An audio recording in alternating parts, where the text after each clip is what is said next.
Hello everyone and welcome to my channel. In today's video, I am going to be showing you how I remove Gel X extensions on my clients as well on myself. If you're interested, then keep on watching.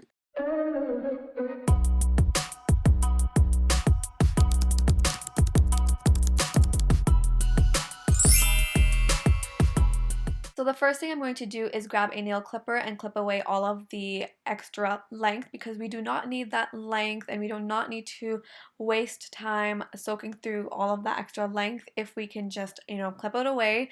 So that's the first thing I like to do.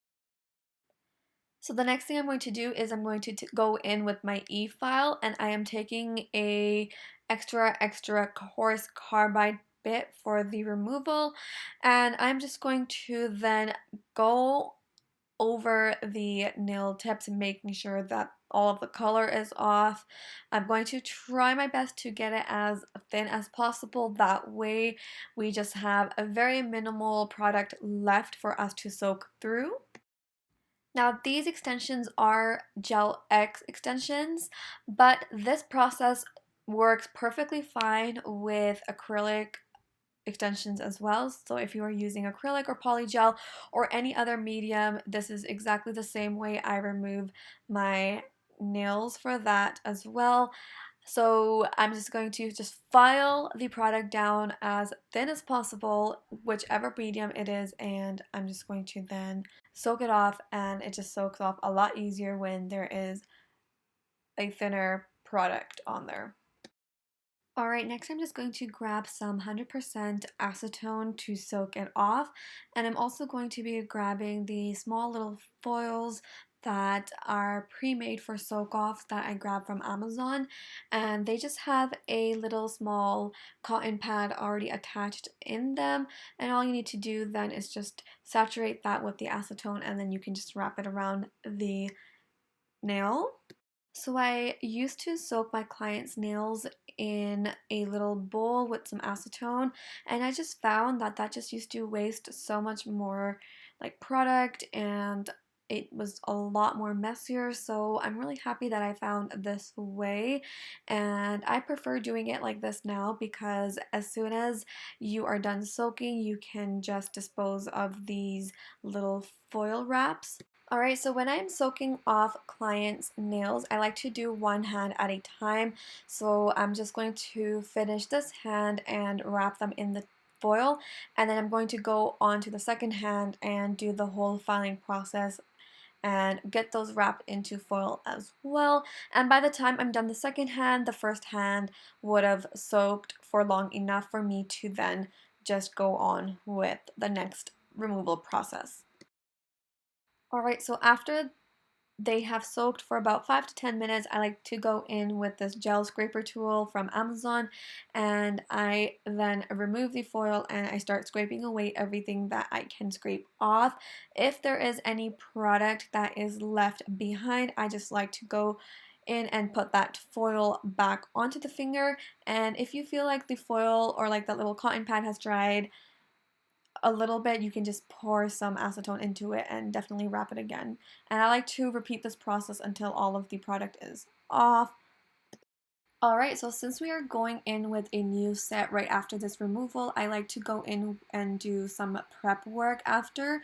If you are not doing a new set after the removal, you still do want to go in with these little steps and give your client or yourself a mini manicure just to make sure that the nails are nice and even and they're not like rigid or anything, just to make sure that they still look quite presentable after all of the removal, because acetone does tend to dry out your nails. So after I have pushed back the cuticles, I like to go in with a fine sanding band and run that along the nails to make sure that if there is any extra product that has been left onto the nails, it just helps it to smooth it out.